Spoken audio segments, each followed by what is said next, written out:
Hello, ladies and gentlemen, and welcome to the first episode of the Shakespeare Sitdowns.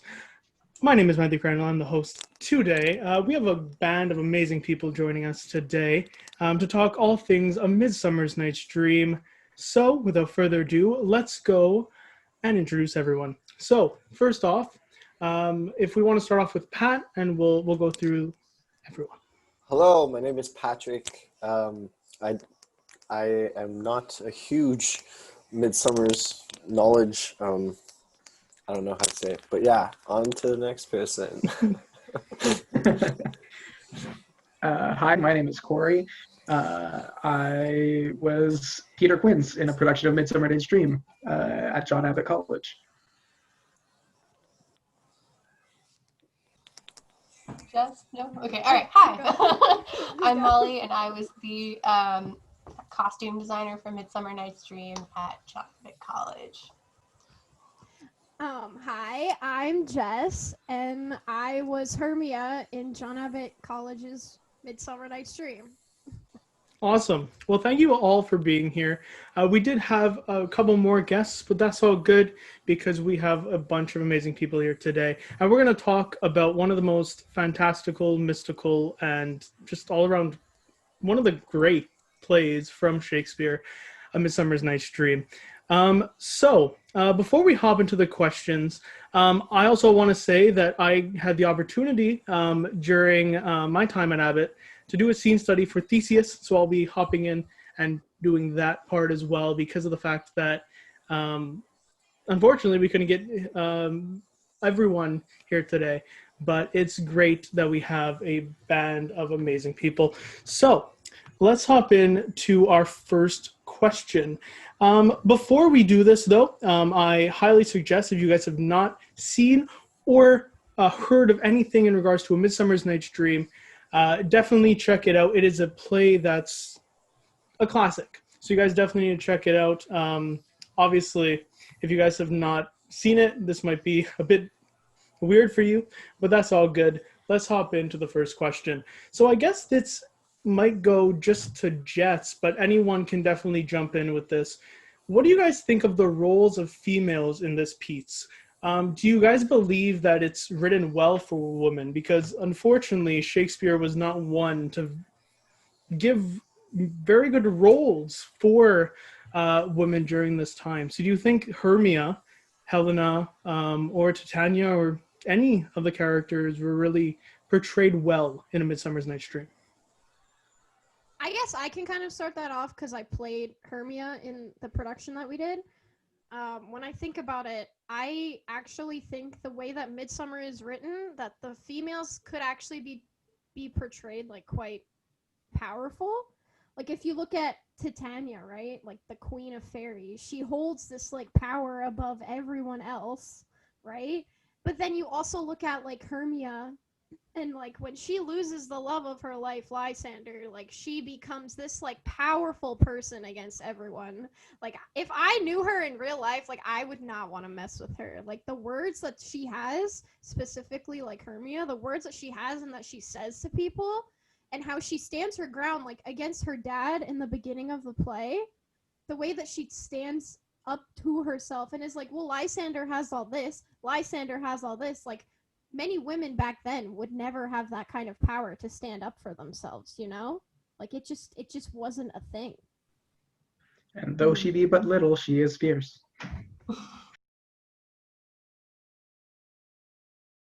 Does anyone else want to jump into that?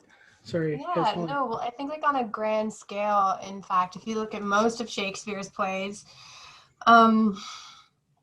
his female characters tend to have very little governance over their own fates. So whereas you look at like Oberon, who really is sort of the driving force in A Midsummer, like he's the one that creates most of the conflict.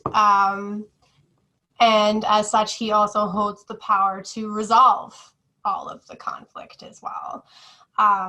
So while Titania is this very powerful queen, she still defers to, like, she must bow to the king of the fairies, basically, because she has no control over her own direction in this narrative. She, like, doesn't get a say. And I think the same goes for Hermia and Helena? Helena. Helena? Thank you. The 3 H's. Hermia, Helena, and Hippolyta. Yeah. And again, those 3 characters also have no governance on where their lot in life ends up. They are completely directed by the male point of view. Yeah. They have no say. So, and that's a recurring theme in a lot of Shakespeare's plays. Like even if you look at something like King Lear, you have his daughter. Oh my gosh, I'm so shit with names today. Cordelia, his daughter Cordelia, who is the only like kind and sweet daughter that he has, and she only has any governance because she's married off to like I think it's the King of France takes her or something and marries her, and that is her only governance. And even then, she is still sort of dictated by like how powerful her husband is, and then goes and tries to save her father, and then dies because of the other bad guy whose name I'm blanking on. I know what I'm talking about, I swear. Yeah, and then if you go to another Shakespeare play, you look at Much Ado About Nothing, and it's really sort of only addressed there, I think, and the best example is when Beatrice has this big speech of, oh, that I were a man. And it says, like, if I were a man, that I would have done this, and I would run him through, and I would challenge this man for the sake of my cousin. And she can't, because she also has no governance over her fate. And it's like every plot is thus like driven by the male perspective, unfortunately. So Shakespeare gives like really textured and lovely characters, but they're still sort of at the mercy of the patriarchy, as it were. Yeah, I think the thing about female characters in Shakespeare is that they tend to be very strong individuals, but because of the consequences of that time, they don't have much actual power. Even the Queen of the Fairies, she's sort of has to succumb or ends up succumbing to the powers of the King of the Fairies, because there has to be the King of the Fairies if there's a queen, because women back then, they just couldn't have any sort of real power. And like routine consequences of being willful, of like deciding that you want power, or deciding that no, the King of the Fairies does not dictate whether or not I keep my little boy that I like saved from a war, and no, I'm sorry, the king cannot have him. And then the king is like, oh, you're gonna love a donkey. Good luck with it. And then he takes it over. It's the same thing in King Lear. His 2 daughters that do decide that they want land and power and actually do want to rule, and they're demonized. They are the villains of this story. They are, like, again, this sort of negative force of any woman who is sort of daring to go for what she wants, who is not this coy sort of like, oh, I'm very blushful. They are punished. They are punished for being willful. And that's a really common thread in most like theatrical pieces from that time period. It's just this idea of a woman was meant to be submissive. And it's like a really unfortunate gender role that persists, like even subconsciously today to a large extent in certain areas. To just, the woman is supposed to be submissive, seen and not heard. Even if you look at The Taming of the Shrew, I think is the worst one, right? The one that's like the most obvious, the idea of, this sort of misogynistic view of, it's unfortunate. Like, again, they're very rich characters that are full of depth, but they have no power, really, at the end of the day.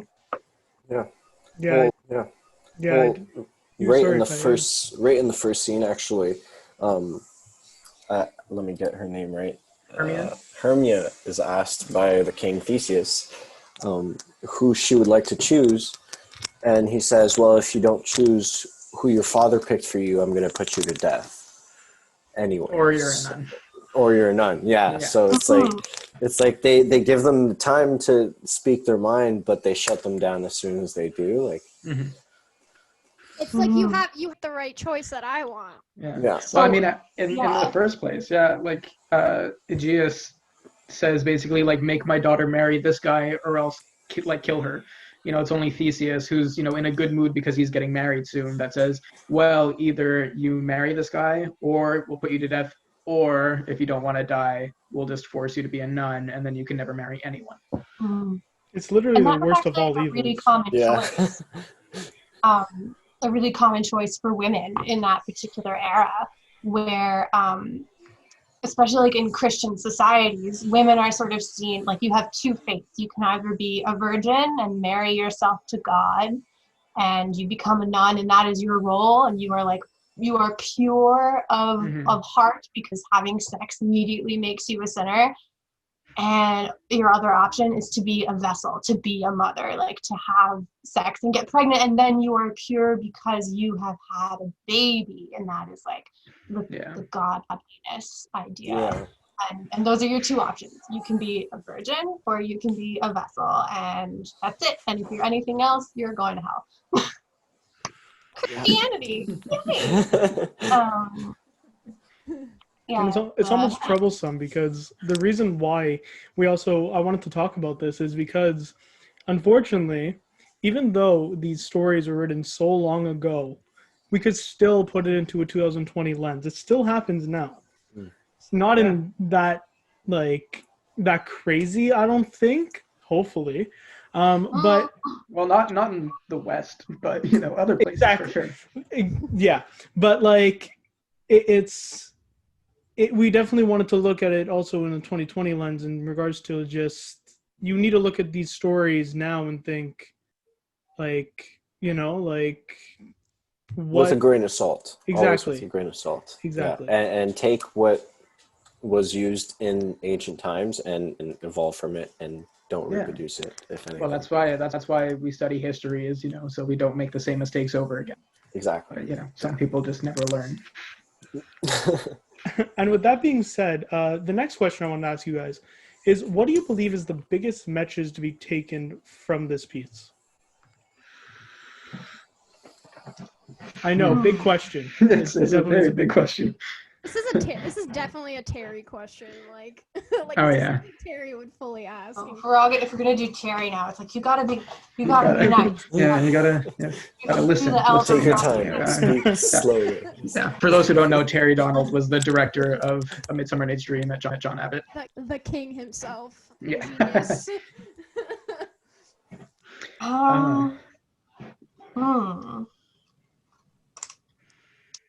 It's a tough question. It really is. I don't know if that's necessarily the message that Shakespeare meant, but I think communication in your relationships is great. Yeah, always a good thing. I think something like fighting for what you believe in, maybe. Because if you think about it, all the duos, they all had issues amongst them. But in the end, they still what they believed in. Titania still believed that she had the lost boy and that the boy was hers, and she didn't want Oberon to get him. Hermia was fighting. Yeah, but Oberon takes him. but Oberon just takes him. If anything, honestly, he gives. If anything, the one of the messages of the play would just be that nothing really matters, so you might as well just do what you want. The question of all questions: what is this all about? But I mean that we could just. I think everyone's opinions might be different in regards to that, where it can be love conquers all, this conquers all. You know what I mean? It can be that philosophical, I guess. All's well that ends well. Shakespeare plug. Yeah, it's so I'm gonna actually move on to our next question, which would be if we have actors watching this and who are set to play the role that you guys played, or the role that you guys think would be the best to play in your point of view, what would be your advice for them during this, doing this classical play?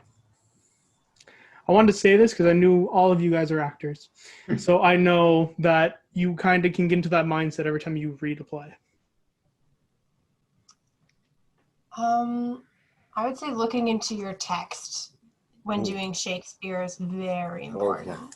Like you need to get very familiar with, not just in the sense of like, oh, like I've memorized it and it's like, oh, what life and bridge, or like, you know, that whole thing. Yeah, you need to get very familiar with the background, and if you can get like edition of the script, like this one's pretty good. It's the Folger's Shakespeare Library, A Midsummer Nights Dream. It has like each scene has like a little breakdown at the end, and it gives you information about like what they need. It says music of my hounds. It says the cry of a pack of hounds in pursuit of hunted animals was compared to the orchestral or vocal music, and its sound was much prized. In line 127, Theseus suggests that his hounds' music is more important to him than their speed. And so it gives you like a lot of basis so that you're not just sort of spouting like strings of words that have no meaning, because your audience can tell like immediately if you're just saying things and you don't understand what you're saying. It's instantly obvious that you're just sort of like, where's a good one?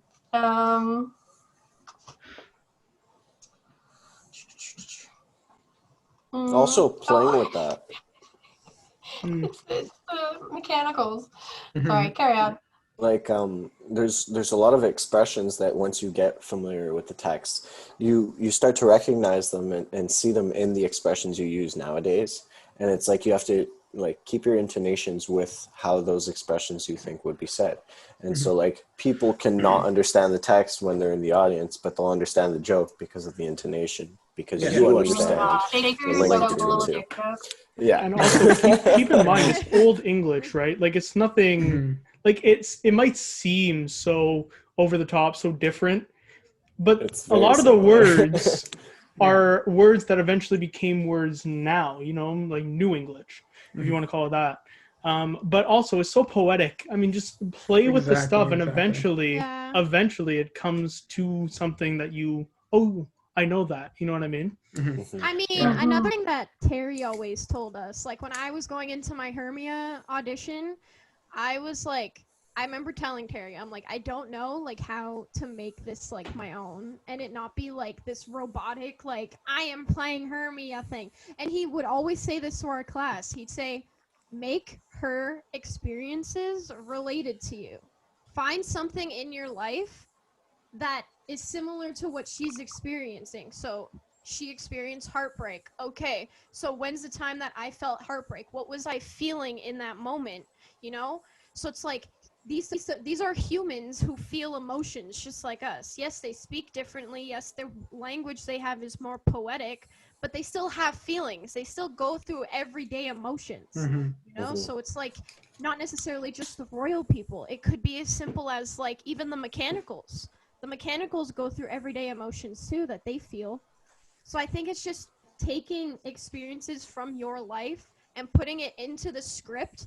And also another thing he would make us do with like our chunks of monologues is he would make us write it out in our own words so that we would understand it. Because if you, the actor, understands what you're saying, the audience will understand it more because they're like, oh, I get it. Her train of thought is changing. Oh, I get it. He's figuring out what is happening in this situation. The intention. Yeah, oh, for sure. So yeah, it's kind of like what everyone else is saying, but also like, yeah, Terry was really good at kind of explaining that you need to really make it your own, because we were all scared that it was just going to be like a recopy of us watching it on like the internet and us just copying someone else's thing, which you can't do with Shakespeare. That's why there really is no like right or wrong when you watch it, because if it's done well, you'll know, wow, they did it from their own experience. That's a real life thing that's happening to them. There is that sort of, I guess, like stigma attached to like Shakespearean work, that it is this very sort of one-dimensional, very dramatic, very intense, very flowery and over the top, and it's difficult to understand, when I mean, if you're not used to the language and you're not used to like the rhythm of the way things are written, which one was it that he taught us? The sonnet, the when in disgrace with fortune and five, yeah, and that sort of iambic pentameter, which hilariously is the beat of a human heart, like dum dum dum dum dum dum dum dum dum. And that's very helpful to sort of get you into like the idea of how, you know, the rhythm of the way that things should be moving. But it also like helps you break it into those like little thoughts of like, okay, so if it's like a full iambic set, then you know, like, okay, this is one thought. And then it sort of makes it into smaller, more easily processed bites, I think, that are really easily translatable to like your own context.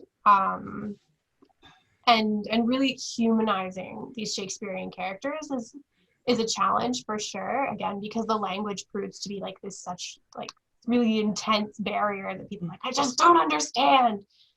And it makes them seem unrealistic.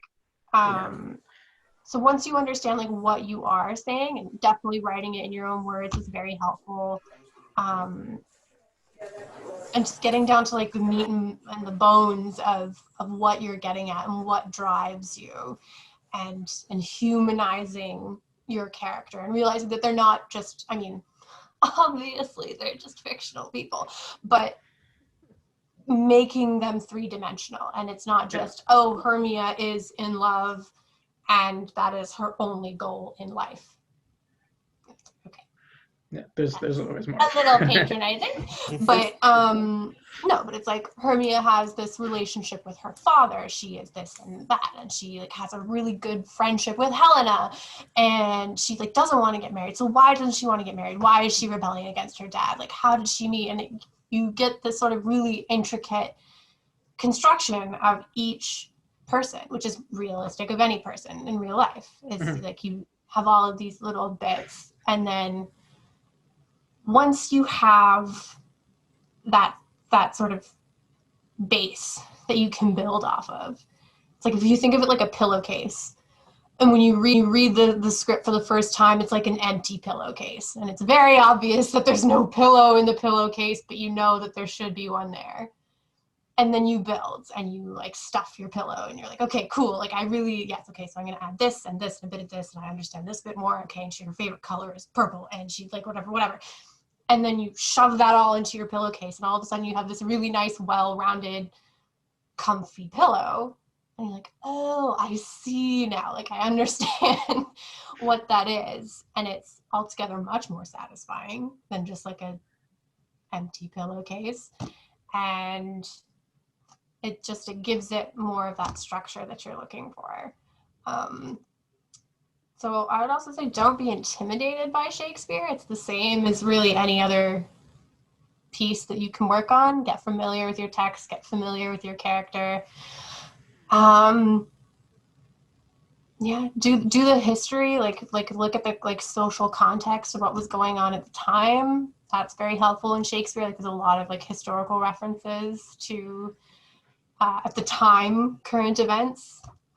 Like different things in terms of royalty and stuff like that, and that plays like a fair amount of influence in his writing.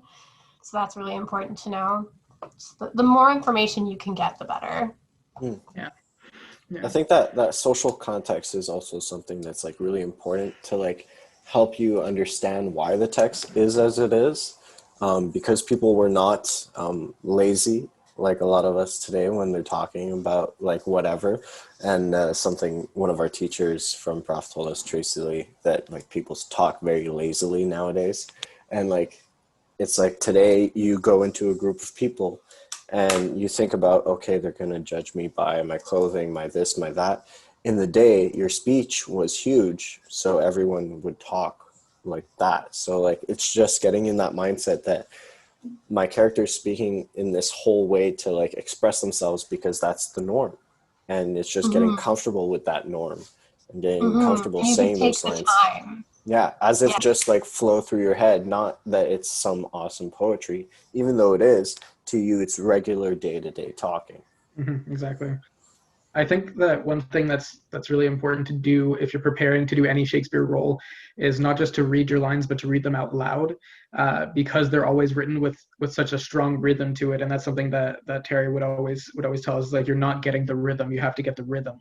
So if you're reading it out loud, you can hear and you can feel when it's right, and then from there you can make it your own and you can add your own intonations, whatever. But it's really important to keep the timing of it, because everything is written, every word is chosen to be there for a reason and to sound a certain way.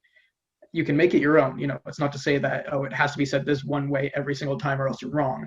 It's just you have to get the timing. If you don't get the timing, it feels off. And that's another way the audience can kind of tend to check out, is like, oh, well, this is just words at this point. It helps you. It helps you to get the rhythm. It helps you to get the meaning of the words. It helps you to find the emotion. It just reading out loud.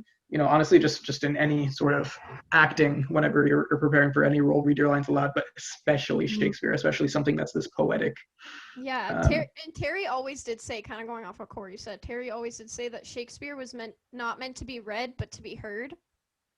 Because you could read it and you won't understand anything from it. And when Corey was talking about that, it kind of made me think of a lot of what Terry would say, is how Shakespeare is meant to be heard. And when a lot of people read it, they don't understand it, because, like Corey said, they're not reading it aloud and really taking in the intention and like the phrasing and the meanings of all the words behind what they're saying. So when you read it, you're kind of like, what I have no idea what that means. But when you read it out loud, you get that like iambic pentameter of like the heartbeat, and you can hear when you're saying it where their thought switches, where their emotion shifts. You can hear all of that and see it in your brain, because you're saying it yourself and you're kind of figuring it out as you go. I think it's like, to go off of what Molly said before, I think the words, it's mainly the heartbeat. If we want to just compare it to the heart, it's the heartbeat of the character. And that's I think that's why Shakespeare has lasted this long and why people continue to love it so much, is because of, he kind of had this way of, a lot of people say it, but almost writing emotion. He just wrote human. And it's crazy to me that, excuse me, that it's lasted this long, that these characters live and breathe, not just from the actors, but from the man that wrote it so long ago. You know what I mean? It's crazy to think like that, but it's true. It's really, that's the heartbeat, I find. And yeah, I mean, Terry hit it on the nose with that. I think just, it's so true. It's just, it was meant to be performed. Yeah. He's a playwright, right? He's all about his sonnets. He's all about these poetic verses. So for sure, I can definitely go off of that and I guess elaborate on what Terry has said. To also shift gears, what do you guys think about the role of power and the dynamics of power in this piece? We did touch on it before, but how do you think power kind of goes with this story? We do see Oberon and Titania fight a lot, but power does play a factor in this. I find it in Theseus a lot. He's definitely powerful over Hippolyta, and it's shown pretty much at the beginning in regards to just him and the marriage. He seems very stern with Hippolyta, and that I find that happens with Oberon as well. But how would you guys kind of show the power, or think about the power in this piece? Well, I think Hippolyta and Theseus is a perfect example of the power dynamic, because right at the beginning of the show, or at least I think it's maybe in the footnotes of my script, Theseus basically won Hippolyta. They were at war with each other, the Amazons and the Athenians, and the Athenians won, and then therefore now Theseus is marrying Hippolyta. So she's kind of like a prisoner of his, but he just chose that he wants to marry her. Like, who knows what would have happened if he didn't want to marry her? She probably would have been put to death.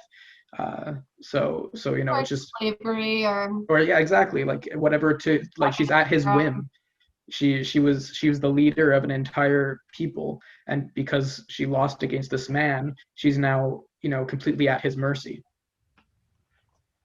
I'm trying to find it, 'cause there's like this one little bit where you do see Hippolyta have like a little bit of an edge over Theseus. I think it could be the moment when with like Hermia.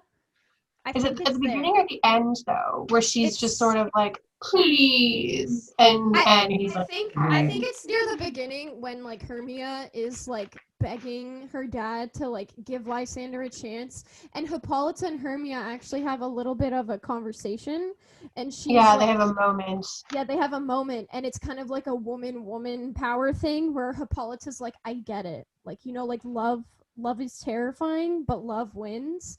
And she's like, Hippolyta, I wooed thee with my sword, and when thy love doing thee injuries. Yeah. So yeah, I think it's like, I think she like turns around and she like knows that she has a bit of an edge sometimes on Theseus on certain things. Like, I don't know if people know this, but sometimes a woman can give like a look to a man, right? And then he's like swooned and he's like, okay, sure, you can get away with that. I feel like that kind of is the power that she can hold against him sometimes, because she actually does that. She like looks back at him and then she's like, come on, like give this a chance. Like, don't just listen to Aegeus, like give it a chance. Let's see what Lysander has to say for himself and prove that he's worthy just as much as Demetrius. And then that's when Lysander comes in and is like fighting for his right to marry Hermia. It would be so neat, I think, to see like a little spin-off on Hippolyta, because there is just that little moment where they're all about to leave Hermia and Lysander together at the end of the first scene, and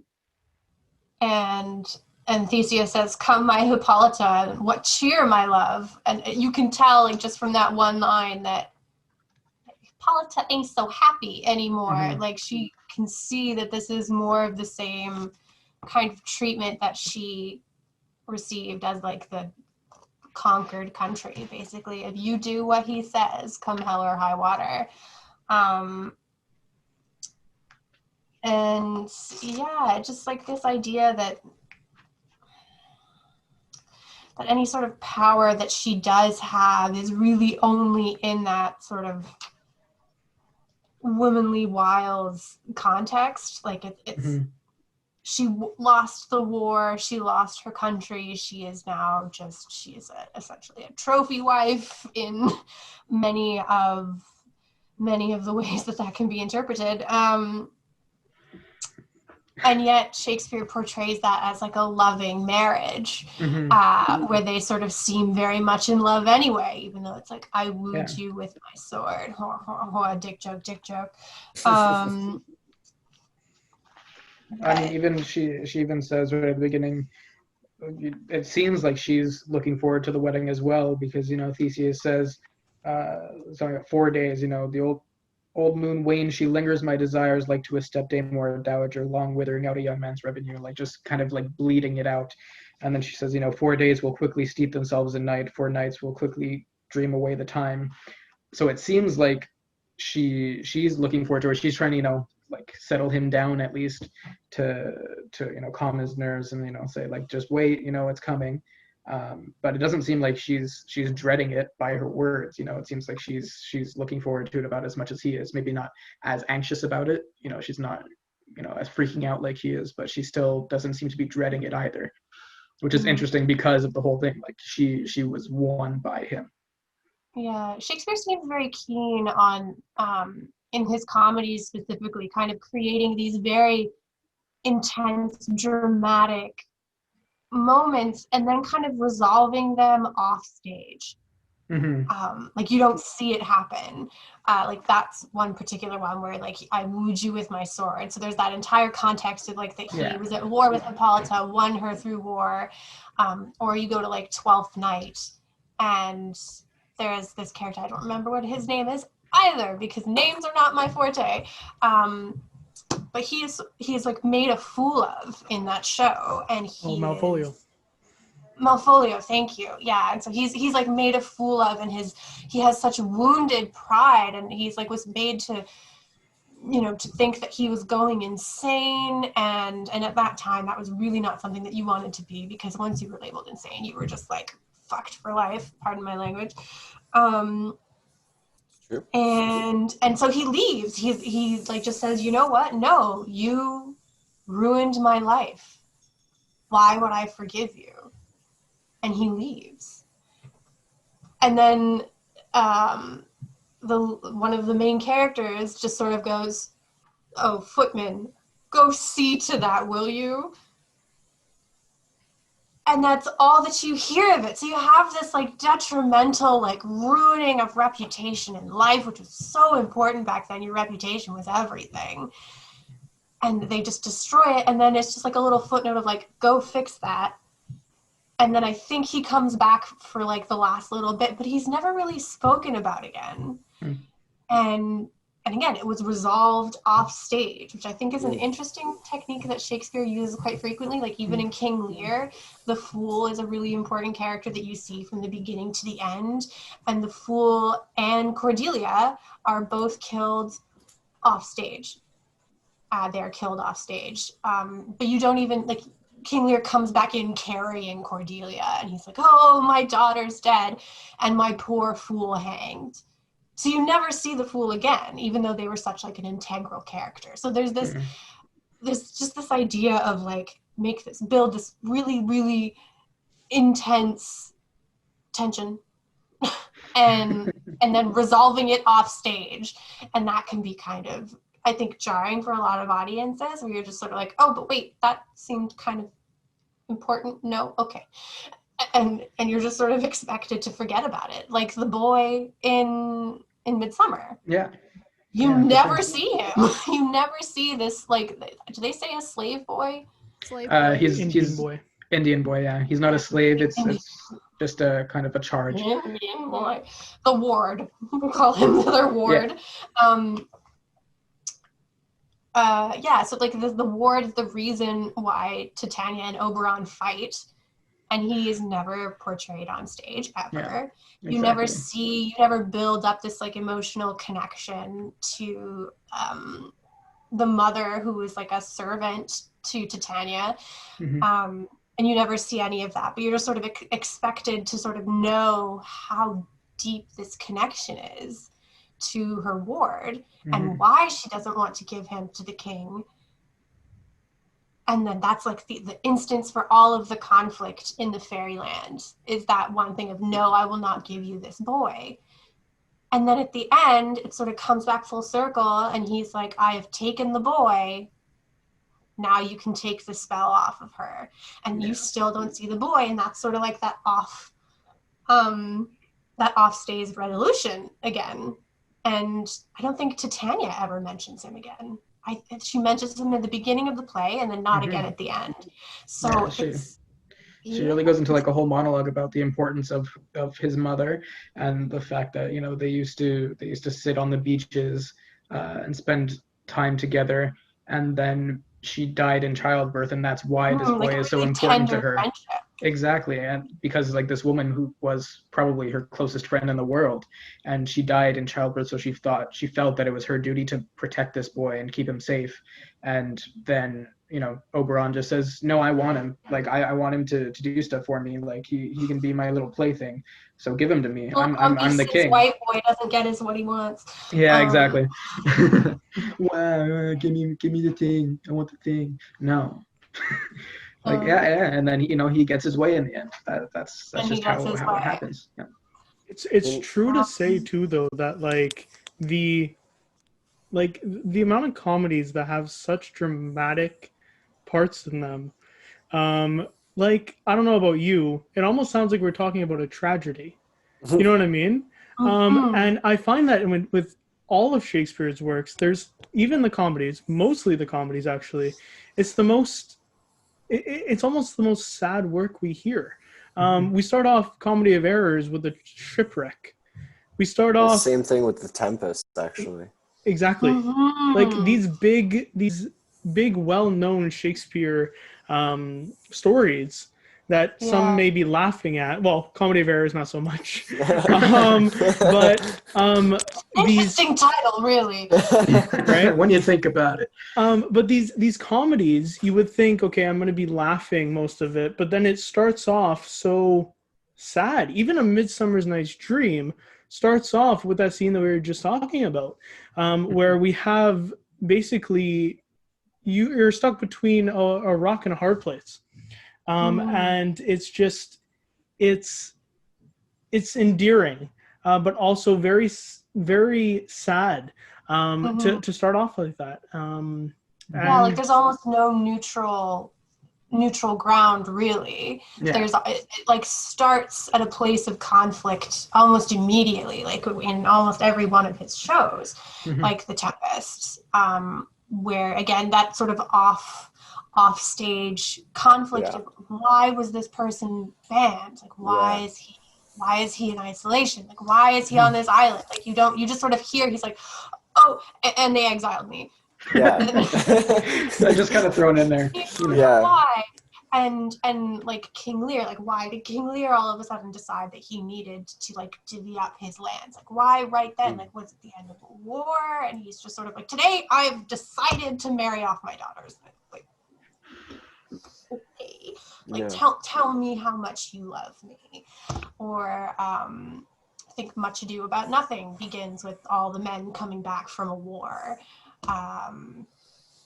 War was also a big presence. Shipwrecks. Yeah. Son of Shipwrecks, The Tempest, A Comedy of Errors, Twelfth Night, and Twins, it seems. I mean, to be fair to him, back then there weren't that many options for tragedies. You know, it's either a shipwreck or maybe a plague once in a while. But I think it's interesting because the one thing I remember from theater history, here you go, Alicia, is Alicia. For Shakespeare, a Shakespeare play was considered a comedy if it ended in marriage. So Midsummer is classified as a comedy because, you know, at the end they all get married. And for all Shakespeare plays, what classifies it as a comedy isn't that it's funny, it's that people get married at the end. And there's less killing. Yeah, tends to be. Yeah, and then you look at like King Lear and everybody dies except one person. Well, that's a lot. Because it's like King Lear dies, all three of his daughters die, the Edgar dies, and the Duke of can't remember. Anyway, his like favorite steward who survives the whole play, and then King Lear dies, and he says, they're like trying to resolve everything, like, will you come with us? And he goes, no, my master calls me and I must follow. And so he goes off stage and commits suicide. Okay, so you made it to the end and then you killed yourself. Okay. Talking about all these classics, King Lear is one of the best plays ever written. I find it's just there's so many layers to it. But to go off of that, I want to know, because we don't have much time left, I want to know what your guys' favorite quote from the play is. And I know it's hard to pick because this play is so beautifully writ. So before we go, I want to know your quote, and then I'm going to ask you one more question, and then sadly we need to go. Okay, somebody else go first because I need to. Okay, I have one.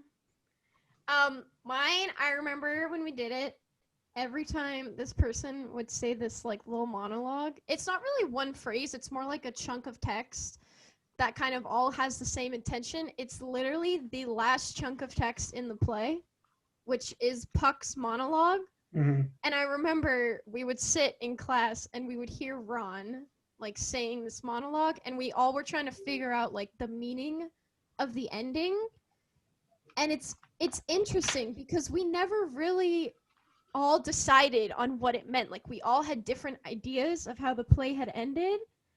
But I really like it because it kind of talks about how like the last two lines is, give me your hands if we be friends, and Robin shall restore amends.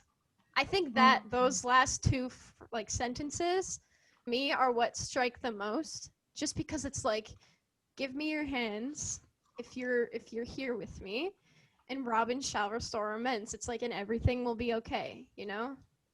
So yeah, like Shakespeare likes to reference the Robin. Yeah, I think that's like the thing that like touched me the most was that like little chunk right there.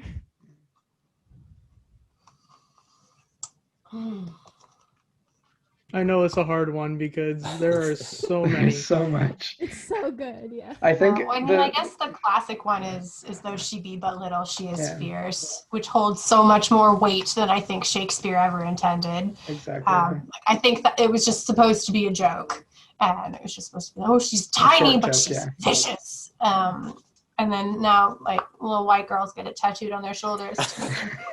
Yeah, exactly. That's in fact, I will never. I promise you, I will never. Yeah, but it's interesting because I heard about the quote before I read the play because my sister wanted to get it tattooed. I mean, I think I like Oberon's sort of description of where the flower is that he wants. Which I just think is really beautiful, like a nice imagery. Just like, I know a bank where the wild thyme blows. I don't know, that's such a fairy sentence. Just like, the wild thyme. So pretty. Yeah, I think that's the one that I like the most. Oh, sorry, go over ahead, Corey. Oh, no, I was going to say the same thing. I was going to say, the little she is fierce.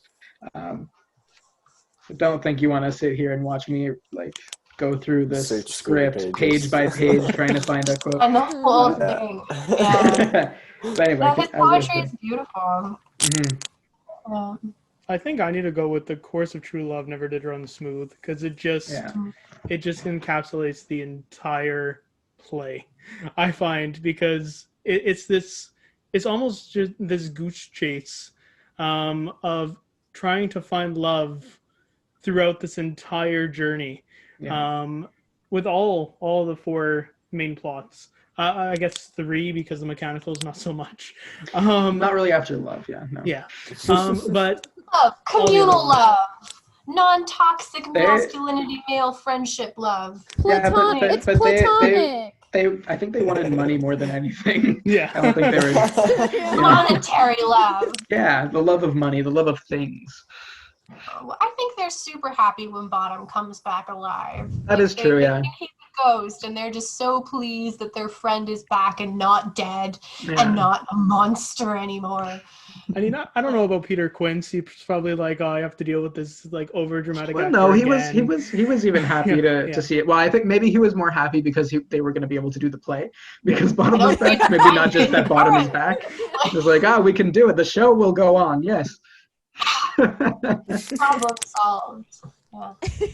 Do you have one, Patrick? Well, I mean, I guess I could say from the lines that I've heard just now and the little bit that I've read, I'd go with the same one Matthew said, just because it sounds so hopeful and beautiful, and it's hope and beauty is very in tune with the struggle that we have nowadays. So it's indeed, very true. So my last question for you guys. I know all of you weren't in the production itself, but if you had to redo it, or if you guys would do it for the first time, what role would you guys want to play? I know that when I auditioned, I originally auditioned for Bottom, so I think that would have been fun to do. But also, I think deep down, I really wanted to play Puck, because even getting to watch Ron play as Puck, it just looked like so much fun. I wish I got a chance to try that. Puck's a great role. And I would have got to keep that bag. Yes! The bag is mine. That bag is amazing. I would have fought you. There's still glitter in it. Of course. Yeah, I think I'd want to be Oberon, really. Yes. At the end of the day. Let's swap it. Let's make her go, oh, okay. I am King Oberon. I don't know. I think that'd be fun. What about you guys? Oh, we're going to run out of time. Yeah. All right. I'd go with Theseus probably because he's the Duke. All right, I would still go for Hermia. She's still my love of my life. I love her. She's my favorite. I would still go for her. Great. All right. Well, thank you guys for joining us. It's been great talking to you guys. And I guess there's only one way to leave us, and that's good night unto you all. Give me your hands if we be friends, and Robin will restore amends. We'll see you guys soon. Thank you. Bye, guys. Bye. Thank you all for joining us on this episode of the Shakespeare Sitdowns, the show where we take a panel of guests and talk all things the Bard. I really hope you guys have enjoyed A Midsummer Nights Dream. It was a blast talking to such amazing people about a show that is so fantastical and so incredible. Thank you so much, Patrick, Courtney, Molly and Jess, and all the other guests that were supposed to join us. It was a blast talking with you guys, and I truly cannot wait to see what this series holds as we move in to a plethora of amazing plays to cover very shortly. However, I'd like to announce that episode 2 will be that of Romeo and Juliet. If you want to be a part of it, don't forget to check all my social platforms down below. Also, all our guest social platforms are always down below, so you guys definitely want to go check those out. And if you guys want to show some more support, don't forget to like, comment, and subscribe. You guys should not have to ask yourselves to subscribe or not to subscribe. That is the question. Well, guys, I have the answer, and the answer is yes. So I'll see you guys on the next Little Thespian podcast, the next Shakespeare Sitdowns, and what is also going to be coming very soon on this channel. Many more videos, so you guys are definitely going to want to keep it locked here on the YouTube. I'll see you guys next time on any video that might grace your screens. So this has been your host, Matthew Crandall, telling you guys to always shine bright, always to read in iambic pentameter, and don't forget to sit down and read that of the Bard. I'll see you all on the next Shakespeare Sitdowns.